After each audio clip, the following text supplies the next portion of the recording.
Voilà, on va démarrer le Mizmor Yutret.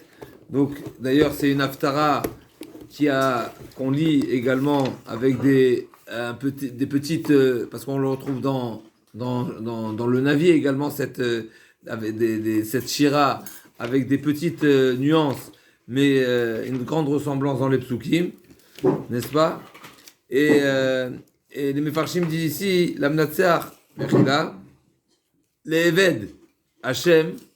Ici, on voit déjà le terme de Evet qui est particulier. Alors, j'ai pas vu qu'il est soulevé, mais c'est particulier. Evet Hachem, n'est-ce pas, il se donne des titres. David Ameller, on sait que, on l'a déjà mentionné, un des titres les plus prestigieux qu'on a pu retrouver pour la personne qui est la plus grande de toutes les, n'est-ce pas, Adon Hanevim, comme c'est rapporté pour Moshe Rabbeinu. Adon Hanevim, c'est le maître de tous les Nevi'im. Pourquoi ce matin, je voulais écrire une bracha, j'ai dit Adon Hanevim, les noms pour Moshe Rabbeinu, et je me suis dit, mais où ça sort ce terme-là? Alors, il est dans le Rambam, je ne sais pas c'est quoi l'origine, mais c'est marqué comme ça dans le Rambam. Moshe Rabbeinu s'appelle Adon Hanevim. C'est difficile de dire Adon. Adon, c'est En Adon El Echad. Adon, c'est Akadosh Baruch Hu, n'est-ce pas? Et d'ailleurs, c'est marqué dans la Gemara. Lo haya Adam, Shikaro, personne n'est venu au monde, n'a donné, ce titre, cette appellation, ce nom à Hachem, Adnout, Aleph Dalet Nounio, jusqu'à ce qu'il est venu Avraham Avinu. Et c'est pour ça qu'Avraham Avinu, il a mérité ce qu'il a, entre autres, comme ça la Gemara a dit, c'est une grande, on va dire, qu'on appelle ça, c'est une particularité. Avraham Avinu a donné un nom, on sait très bien que Akadosh Baruch Hu a dit aux Malachim, je vais vous prouver que Adam Arishon est plus grand que vous. Vous savez pourquoi?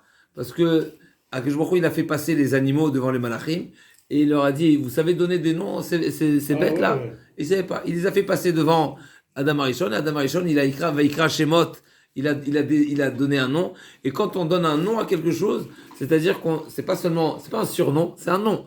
Un nom, c'est un nom propre. C'est un nom qui définit la chose, qui définit la chose, la personne, et donc l'animal également. Donc Adam Arishon avait une très grande chorma, il était doté d'une grande chorma qui dépassait des malachim, à ce sujet-là en tout cas. Il était capable de donner un nom aux animaux. Quand on dit qu'Avraham Avinu, il a donné ce nom à Kadosh Baruch Hu, c'est-à-dire qu'il vivait ce lien et cette considération avec Kadosh Baruch Hu, comme ça Kadosh Baruch Hu, c'est le maître du monde, mais figurant, pas, n'est-ce pas, ça reste pas de l'abstrait. Avraham Avinu était à la hauteur de dire, oui, Hachem, t'es mon maître. T'es mon maître, c'est-à-dire à chaque instant, c'est un Shiviti Hachem Legitamid permanent, c'est un ressenti, c'est une crainte, c'est une proximité, c'est tout à la fois, n'est-ce pas? C'est comme il a pas dit que t'es mon père, t'es le maître du monde, n'est-ce pas? Et donc Adam Arishon, il a donné ce titre de Adon. Donc quand on dit maintenant, pour le bon Dieu, donc Avraham Avinu, il a appelé le bon Dieu Adon. Et la Gemara le soulève comme quelque chose de très particulier. L'Ohaya, à tel point que c'est marqué, que jusqu'à ce qu'Avraham Avinu n'est arrivé, jusqu'à 2400... 48, non? Hein? 48, non? 1948. Adon, c'est un seigneur. 1900, oui. 1948, d'accord. Ok.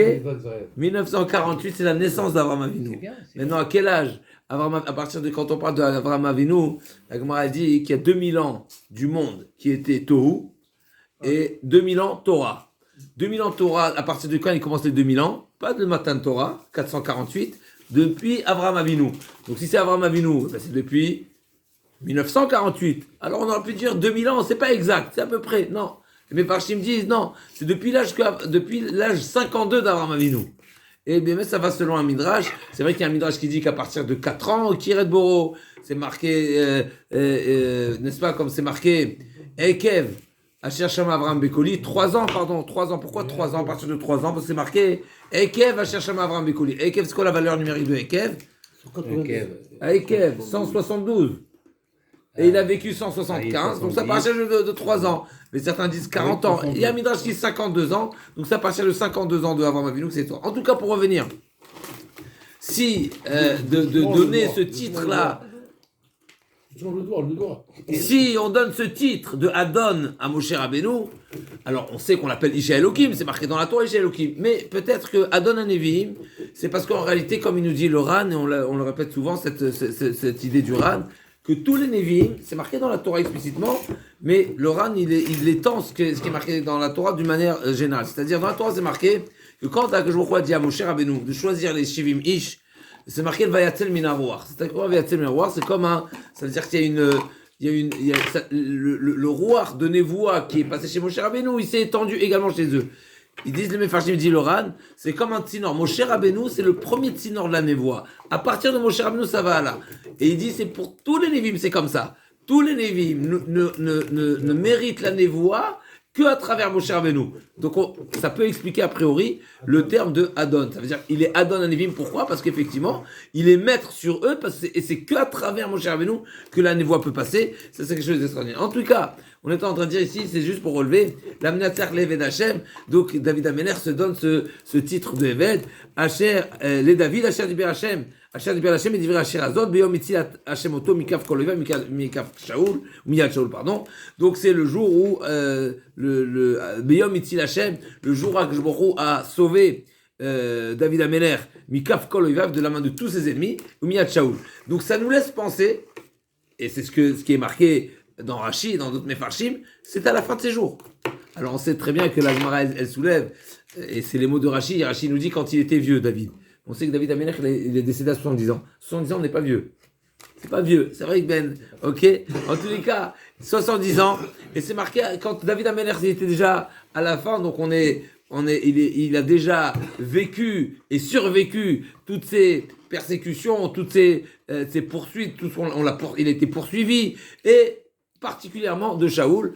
Bien sûr que ça veut dire Miyad Shaoul, donc juste pour revenir au ce premier mismor du Teilim, si on nous précise l'une des souffrances, c'est pour nous dire qu'en réalité, cette souffrance, elle était particulière, elle était la plus difficile de toutes les autres souffrances. Alors, je ne sais pas comment on mesure une souffrance, mais si David le dit, David le précise, n'est-ce pas, à l'image le pasouk c'est marqué, comme par exemple pour le pasouk dans Yoshua, c'est marqué Re'u et haaretz ve'tiricho, comme ça Rashi ramène, que Akadosh Baruch Hu nous a promis la terre et nous annonce de combattre tous les rois, mais la ville de Yéricho, elle a été mentionnée particulièrement. Ça veut dire que Yéricho, c'était la ville, si on veut, c'est pas seulement la première qui a été conquise, mais c'est celle qui était, a priori, la plus difficile à faire tomber, la plus impressionnante, par ses murailles, etc. Et on sait que elle est tombée par des miracles très particuliers. Donc ici aussi, pareil, quand David Ameler dit « Mikaf kol oivav », donc tous mes ennemis, oivav, oui, Miyad Shaoul, et de la main de Shaoul, c'est pour nous dire que Shaoul, il mérite d'être mentionné individuellement, parce que cette poursuite était pire que les autres. Alors peut-être qu'elle était pire parce que du fait que Shaoul était Shaoul. Shaoul, c'est un bel air. Et David Ameler lui attribuait beaucoup de respect, beaucoup de considération. Comme on sait bien, à la fin de l'histoire de Shaoul, c'est quoi? C'est qu'il a été achevé par un goy qui était Shaoul. Ah oui, il a été achevé par un goy. Oui, il a été achevé. C'est pas David qui l'a tué. Hein? C'est pas David qui l'a tué. Non, Oui, Chazé Shalom, pas du tout. Et quand il est venu, c'était un Giti, si je ne me trompe pas. Chazé Shalom. Il aurait pu le tuer. Mais Ron, il était Rodef, et malgré tout, il y avait beaucoup de respect pour lui, beaucoup de considération. Pourquoi? Parce que c'était Meshiach Hashem. Et quand c'est marqué que ce fameux Goy, si je ne me trompe pas, oui, qui est venu annoncer la mort de Shaoul, il lui dit, comment t'as pas eu peur? Et parce que c'est Shaoul qui lui a demandé de l'achever, n'est-ce pas, si je ne fais pas erreur. David Ameler, il a dit, comment t'as pas eu peur de porter atteinte à Shaoul, qui est Meshiach Hashem, et combien Shaoul, et combien David Ameler s'est endeuillé pour la disparition de Shaoul Ameler. Alors peut-être, un élodage, j'ai pas vu marquer, mais c'est peut-être pour ça que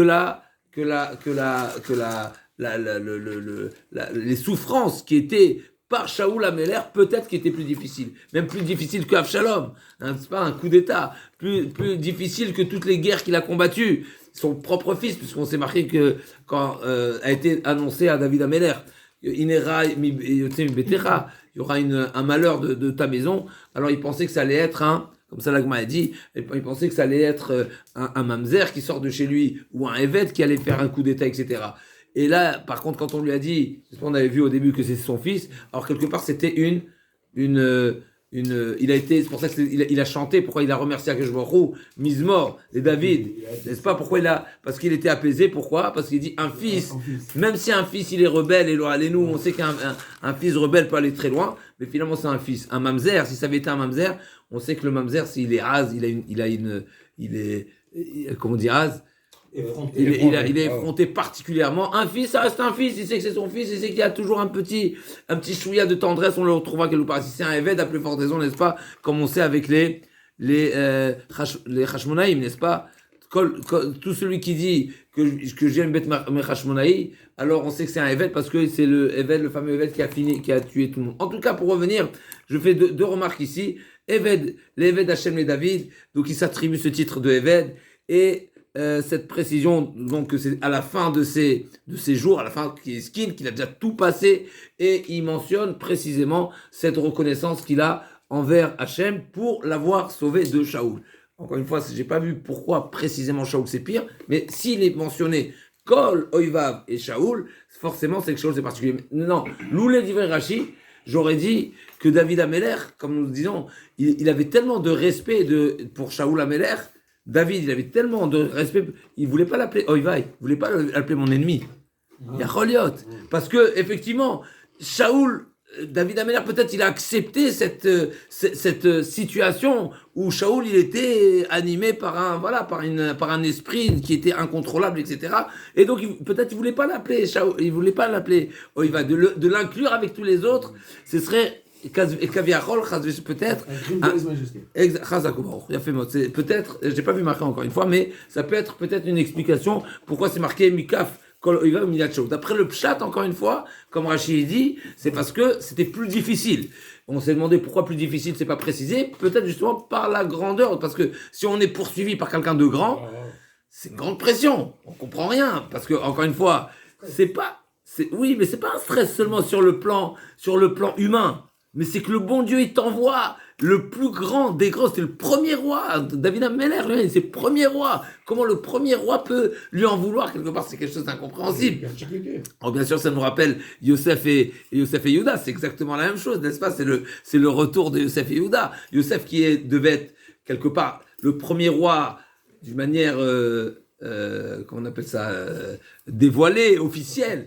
Ouais, Yehuda, il était roi, mais on n'a pas vu encore sa royauté jusqu'à David Améler. On n'a pas vu le règne de la lignée de Yehuda. Même si les frères l'acceptaient comme roi, mais c'était pas manifestement, il n'était pas affirmé. En tous les cas, le premier c'était Yosef. Yosef, il a été là, et donc David Améler reconnaît cette grandeur. Donc si le bon Dieu, il a choisi le premier roi d'Israël pour me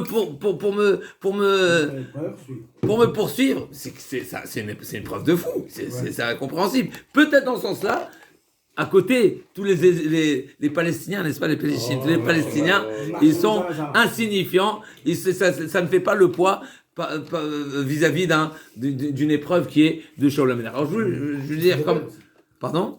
Chazak, son beau-père. Le beau-père de David Améler. Nachon, Michal Bat Shaoul, Michal Bat Shaoul, effectivement. On oublie souvent ça. Chazak, des fois, c'est. Bien sûr, c'est pédé, donc peut-être, c'est pas la poursuite elle-même la difficulté. C'est qui est l'ennemi, Kaviachol, qui est celui qui me poursuit.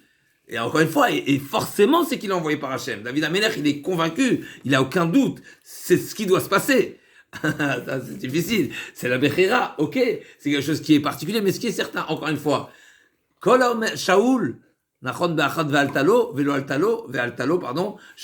il a commis une faute et ça lui a pas été, et ça lui a valu la perte de la royauté, son royaume, mais on lui reproche pas on voit pas qu'on lui reproche d'avoir poursuivi David Améler. Non.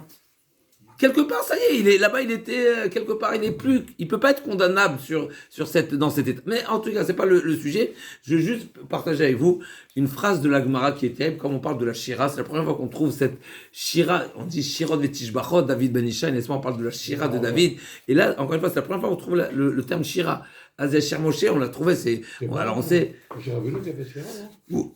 Oui, bon, Cher aussi a dit Shira, mais chez David Ameller, c'est la première fois qu'on parle de Shira. Et c'est la Shira, c'est une Shira particulière. Encore une fois, on a l'impression, ça ressemble un petit peu à la Shira, Chazak ou Baruch, ça ressemble à la Shira, n'est-ce pas? Parce qu'on voit que les bénis Israël, ils ont attendu une finalité, n'est-ce pas? Ils ont attendu la fin de l'extermination des Égyptiens pour chanter. Pourquoi ils n'ont pas chanté en Égypte?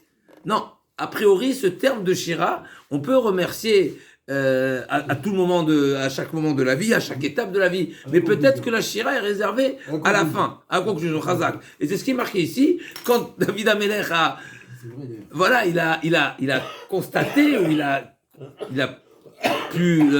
a jugé qu'Akadosh Baruch Hu avait parlé de tous les ennemis. Ça veut dire, voilà, ça y est, il sait que il va, a priori, quand est-ce qu'il va quitter ce monde, que c'est son fils Shlomo Amelech qui va prendre le relais. Et on sait que Shlomo Amelech, il n'avait pas de guerre, Vatikom Malchuto, elle était Malchuto chez Lema, elle était tranquille, elle était détente, il n'y avait pas de problème. Donc, c'est à ce moment-là qu'il fait la Shira, quand on est déjà après tout. Donc, ce terme de Shira, il englobe d'abord un certain nombre un remerciement sur plusieurs étapes et plusieurs souffrances, il a été épargné de plusieurs situations et donc c'est pour ça que je dis que ce mot Shira il nous amène à dire qu'il est particulier parce qu'encore une fois il englobe quelque chose de très très général. Alors je vais vous lire une phrase dans la Gemara. Pour moi c'était un chidouche et je vais juste vous faire cette remarque parce que pour moi elle est terriblement dure à comprendre. On va voir, peut-être on va trouver, vous allez me proposer peut-être une réponse. C'est marqué comme ça, c'est marqué que lorsque Nebuchadnezzar il a jeté Hanania, c'est la Gemara de Sanhedrin, quand Nebuchadnezzar il a jeté Hanania, Michel et Azaria dans le Kivshanaesh, la fournaise, et il a vu qu'ils sont sortis sains et saufs, rien du tout, ils n'ont pas été brûlés, ni leur corps, ni leurs vêtements, parce que la Gemara elle ramène une histoire avec une autre histoire où oui, les vêtements qui ont été brûlés. Hanania, Michel et Azaria, ils étaient tellement tzadikim, non seulement leur corps n'est pas touché, mais même leurs vêtements n'est pas touché, rien du tout, et c'est marqué comme ça. Amar lo Akadosh Baruch Hu Yecheskel, à ce moment-là, Akadosh Baruch Hu, c'est à ce même moment, cette même période, a priori immédiatement, où Akadosh Baruch Hu dit à Yecheskel, va faire revivre les morts qui sont des Bikat Dora. Bikat Dora, c'est une marloquette, c'est qui exactement ces morts-là? Est-ce que c'est ceux qui sont sortis avant la date d'Égypte? Est-ce que, ok, sans rentrer, c'est qui ces morts? En tout cas, dans le Bikat Dora. Et donc, il lui a dit comme ça, et il a dit, va faire revivre Atzamot Eveshot, c'est la fameuse Haftara. Et donc, il lui a dit, il y a un des os, Baou Atzamot, ces os-là qui ont vécu, ils viennent frapper Nebuchadnezzar, un os, imagine, si on prend Kipchuto, n'est-ce pas, il y a un os qui vient frapper sur gifler, secouer Nebuchadnezzar, il dit, oh, un des amis de Hanania, Michel et Azaria, il est en train de refaire les vivres, fais attention à qui t'as affaire. Vous imaginez la scène ou pas? Encore une fois, un des morts qui était en train de revivre, parce que c'était en étape, il n'a pas revécu en instant, c'était Atzamot Yeveshot, c'est des os secs. Non, au contraire, il a dit fais attention à qui t'as affaire. Leur pote, Yecheskel, qui est l'ami de Hanania, Michel et Azaria, il est en train de refaire vivre les morts. C'est ça qui t'a affaire ici. Donc, Nebuchadnezzar, regardez les nissim qu'il a. Il y a un os qui vient lui parler, qui lui vient d'abord en message. Aujourd'hui, on n'est plus étonné on est étonné par rien du tout. Il y a un envoyé, un bout d'os qui vient parler aux oreilles de Nebuchadnezzar. Il dit fais attention, ne touche pas Hanania, Michel et Azaria.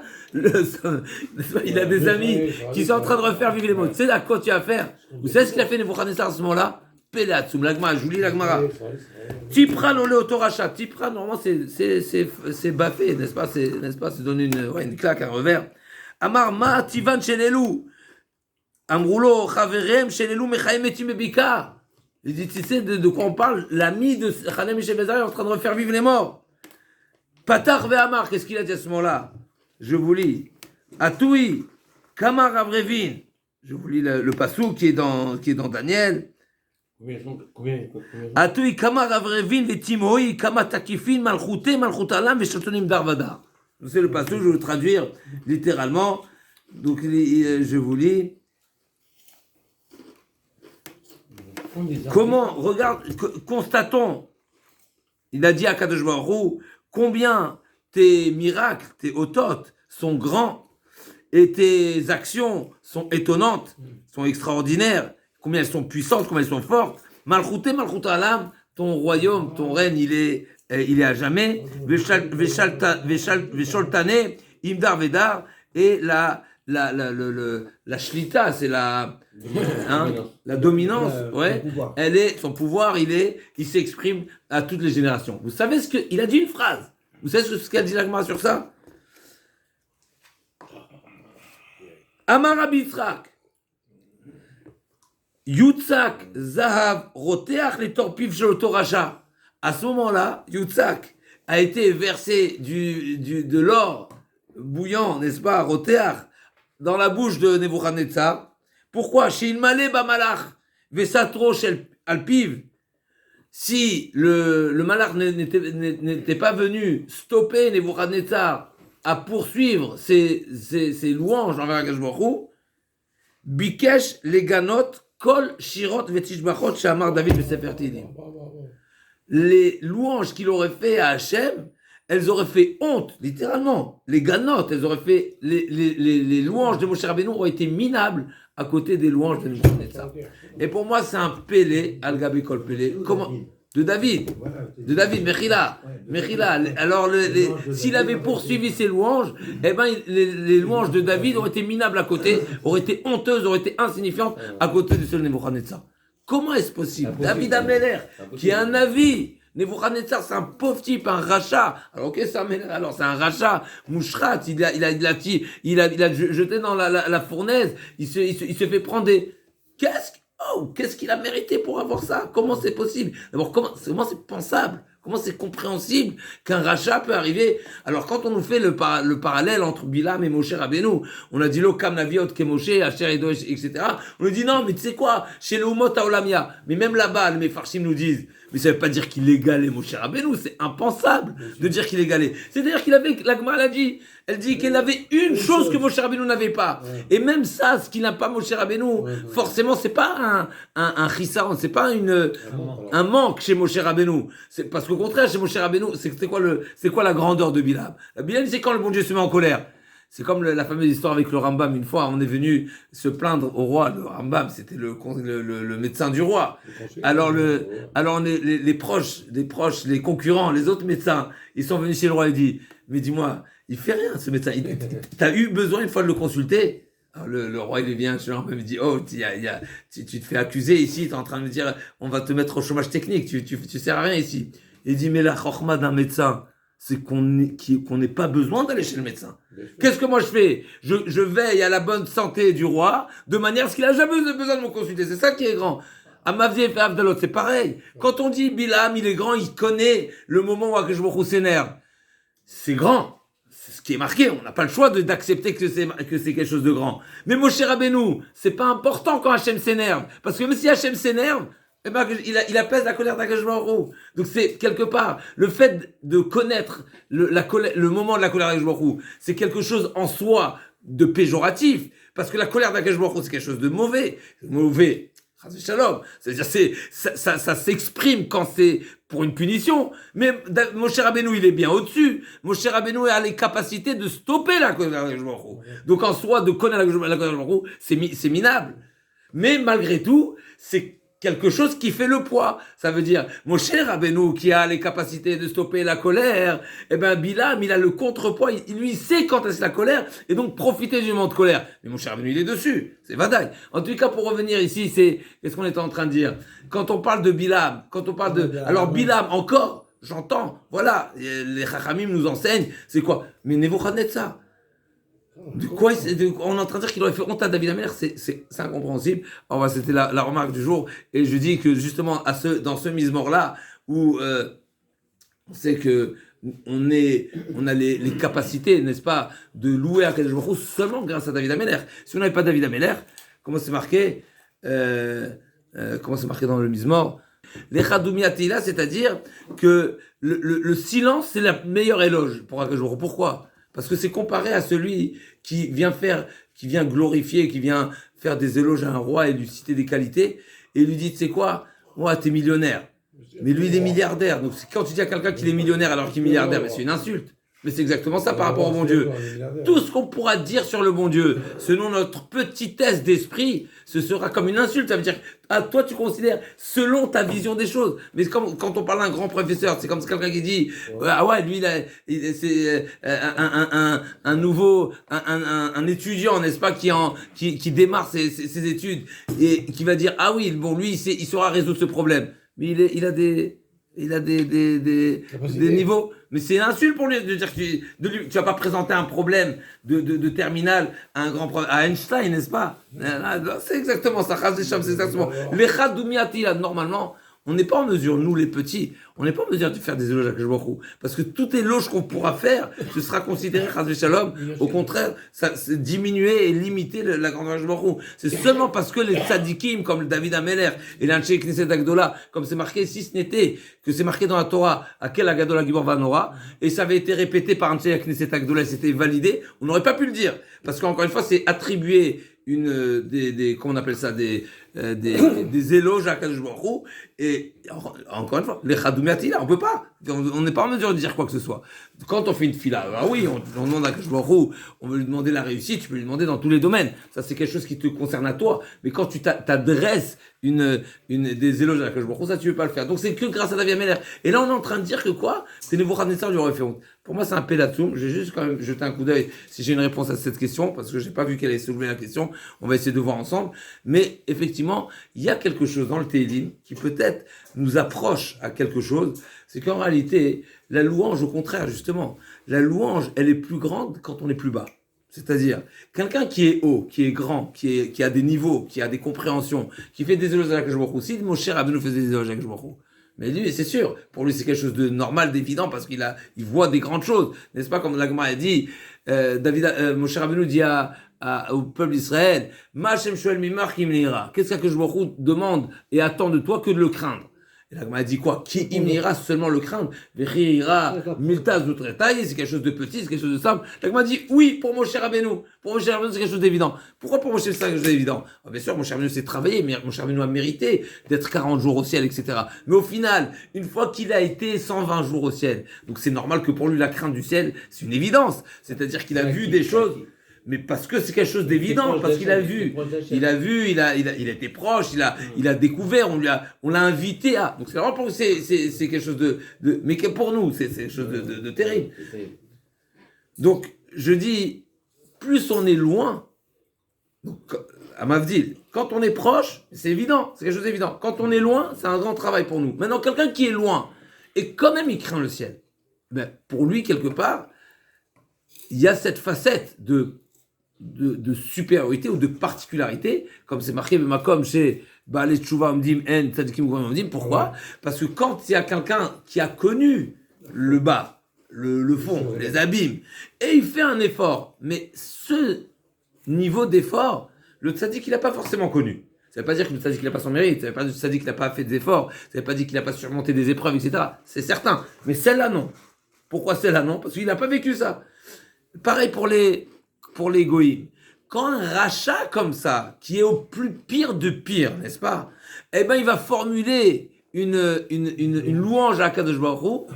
Eh ben, peut-être cette louange, quelque part, elle fait de l'ombre, pour pas dire autre chose, à David Ameler. Pourquoi ça fait de l'ombre? Parce que lui, il est très très loin, il a dit quelque chose de très fort. Donc, si on l'avait laissé poursuivre à ce moment-là, eh ben, il aurait peut-être dépassé David Ameler. Même si, encore une fois, pour moi, ça répond pas totalement à la question, parce qu'ici, on lui a fait des cadeaux, vous connaissez ça. On lui a offert cette fameuse révélation qui sont partis l'effrayer. On lui a dit, oh, stop, parce qu'il a des potes là-bas qui sont en train de, Mechaim Etim. C'est une histoire exceptionnelle, cette Triatametim, comme l'Agma a dit. Les morts que Yecheskel a fait revivre, c'est quelque chose d'exceptionnel. C'était une fois dans l'histoire. Alors oui, on a Elisha qui a fait revivre, mais comme ça, en grand nombre, c'est quelque chose d'exceptionnel. Donc on lui fait, il y a un os qui vient lui dire, sache qu'il fait vivre les morts. Mais c'est quelque chose d'exceptionnel, donc c'est normal. C'est un choc terrible. Mais il y a que justement, celui qui se trouve très bas, en réalité, si il a ce réveil à faire des éloges à Akadosh Baruch Hu, eh ben, effectivement, le contraste il est tellement fort qu'il peut atteindre des grands niveaux. Mais pour moi, ça reste, encore une fois, pour moi, ça répond pas à la question, parce que ça, c'est chez nous, chez le peuple d'Israël. Comme une fois, on a dit, ce fameux chidouche de la bracha de Yaakov Avinu, une fois, on a dit, c'est un chidouche terrible, qui est basé sur le Midrash. Quelle était la volonté de Rivka de prendre des brachot de Esav et les donner à Yaakov? Alors que Yitzhak, il pensait que non. Yaakov, c'est pas pour Yaakov, c'est brachot. Le Midrash nous révèle quelque chose. C'est marqué que Yaakov, Yitzhak, va yarach edreach begadav, va yivarechu.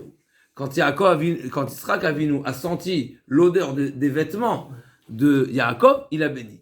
Le Midrash nous dit à ce sujet-là, al tikre begadav et la bogdav.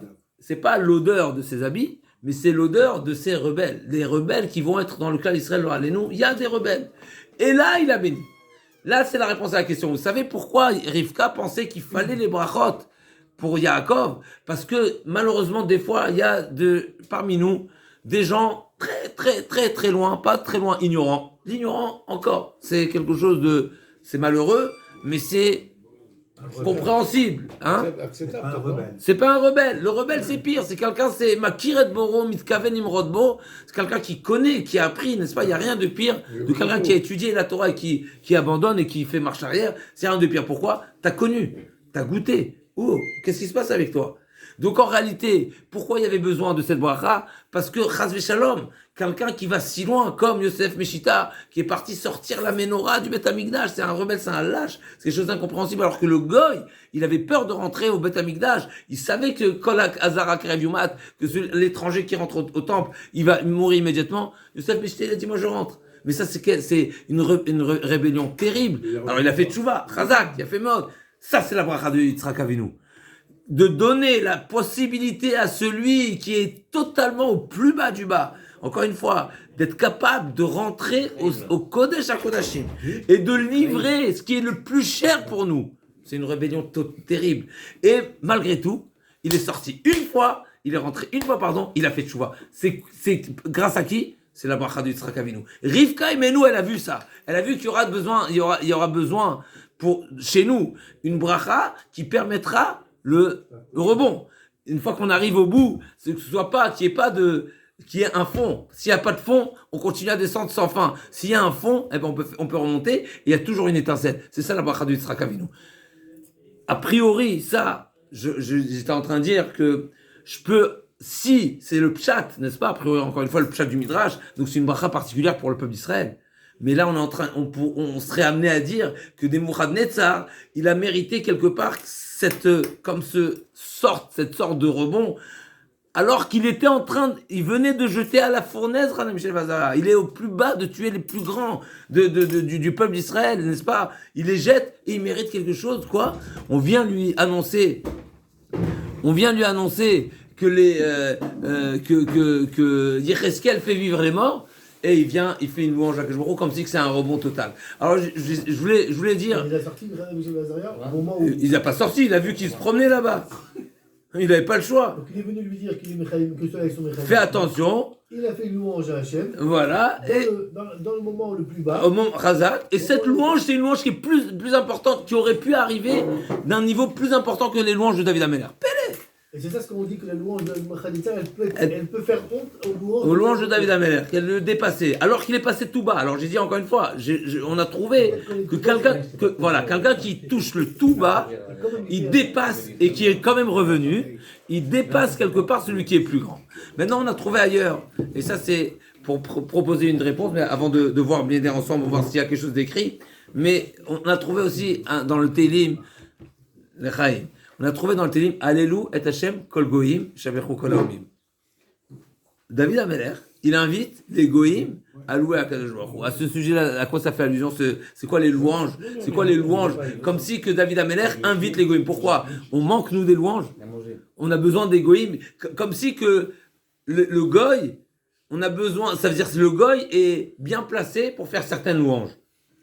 Alors là, c'est la Gemara, le Midrash dit oui. Tu sais quoi? C'est quoi la louange des goyim?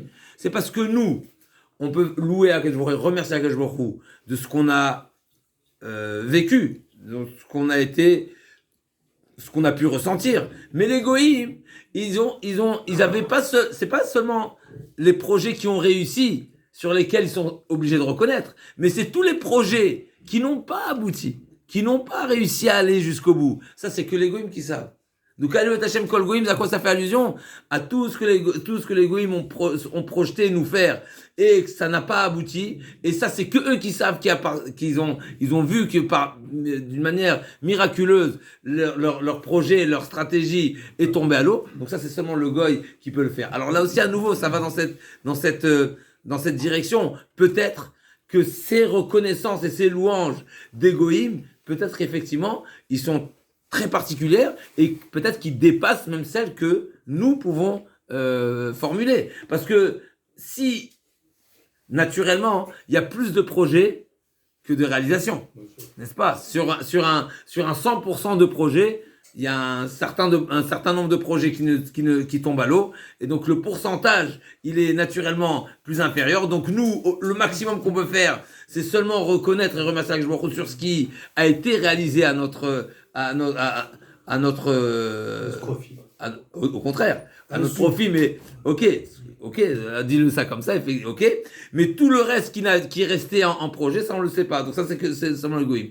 Mais là encore une fois, est-ce que ça répond totalement à Nilo Yodéa, à tel point de dire que ça ferait honte à David Ameller? C'est un petit peu pélé, j'ai quand même vérifié, mais juste la remarque et la question et plutôt la réponse par le Rachash et par le Ben Yehoyada, qui disent, c'est impensable de dire, même si encore une fois il y a des pirouchim pas comme ça, mais il dit c'est impensable de dire, comme on a dit, c'est impensable de dire et de penser que Nebuchadnezzar va doubler David Ameller. David Ameller, c'est Beruach HaKodesh, on peut pas imaginer que Nebuchadnezzar va le doubler, mais c'est aux yeux des gens. Ça nous rappelle un boridouche du Ralbag, c'est-à-dire, je vous lis ici, et là, chez dit Eklomar, chez Bikesh les Ganot, Daïnou Bifne Amon. Ça veut dire que les gens risqueraient de dévaloriser les louanges de David à cause des louanges et que les louanges de Nebuchadnezzar vont faire de l'ombre, mais aux yeux des gens. Mais c'est bien sûr que, dans le fond des choses, c'est sûr que les louanges de David Ameller, c'est quelque chose qui est tahor et pur, et donc c'est sûr que ça peut pas être dépassé par Nebuchadnezzar qui vient d'ailleurs. Le Ben Yehoyada rajoute à ça que même Nebuchadnezzar, il n'a rien pris de lui-même, mais il a puisé ou l'a copié de David Ameller. Je vous lis dans les mots ici. Nebuchadnezzar, lo chideshotam, et la sarva klipa shelo, ganvu et advarim mishire David. Donc même Nebuchadnezzar lui a été soufflé par son sar, donc tout est géré, en tous les cas tout est commandé par là-haut, par des niveaux qui sont bien plus élevés que le côté matériel. Encore une fois, c'est un roi et donc il a certaines connexions. Donc c'est son sar, son défendeur, qui a volé des louanges de David Ameller, donc il s'est inspiré de David Ameller. Donc encore une fois, là ce qu'on gagne avec ce rajout du Ben Yehoyada, c'est qu'en réalité, encore une fois, David Ameller, non seulement qui n'est inégalable, mais en plus de ça, c'est lui l'origine de toutes les louanges. Ça veut dire même celui qui va faire des belles louanges, c'est David, c'est les louanges de David qui sont la référence des louanges. Personne ne peut, non seulement c'est pas comparable, mais tout vient à l'image, peut-être de la névoie, de même qu'on dit que la névoie des Névim passe à travers avec Moshe Rabbeinu, peut-être, je sais pas, mais en tout cas c'est ce qu'on dit dans la Tfila, Shirot Yishbachot, David Ben Ishai. Quand on parle de Shirot Yishbachot, c'est de David. C'est lui alors, bien sûr, dans le Teilim, on a il y a d'autres compositeurs, mais malgré tout, c'est David Ameller qui les a tous mis en place, et même si il les a répétés, ça veut dire, ça reste le domaine de David Ameller, et encore une fois, tout passe par lui.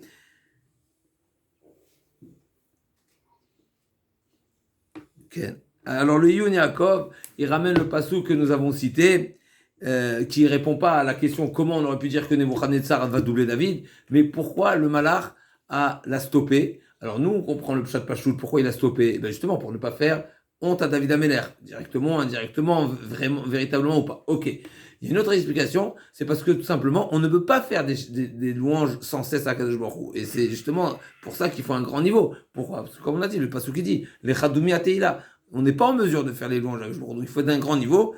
Et donc, donc ça c'est le Yun Yaakov. On a dit oralement ce qu'il dit le Yun Yaakov. Mais pour cette question, voilà. Donc pour la question en tout cas. Le fait qu'un os vienne le voir, ça